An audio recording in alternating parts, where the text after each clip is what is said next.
Is your Renault Arcana's alarm going off randomly? You're not alone.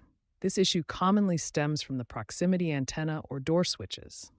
Start by trying a simple alarm reset. Disconnect the car battery for 10 minutes, then hold the lock button on your key fob for 5 seconds. Next, diagnose the issue using an OBD2 scanner to check for error codes, especially related to the doors. Door AJAR codes like P05B8, proximity antenna, or low battery voltage. Check the voltage of car battery and make sure it's above 12.6 volts. Many issues are electrical, not mechanical, so start here to avoid unnecessary costs. If resetting doesn't work, the proximity antenna or door switches are likely culprits.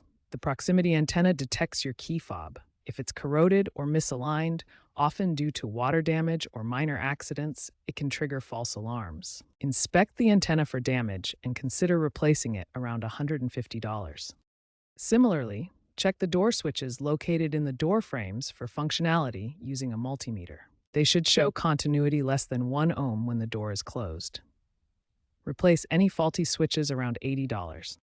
In both cases, consider getting an over-the-air update from Renault, which reduces false alarms by 40%, or a BCM reset from a Renault dealer. Remember to consult a professional if you're not comfortable with these steps to prevent further damage or voiding your warranty.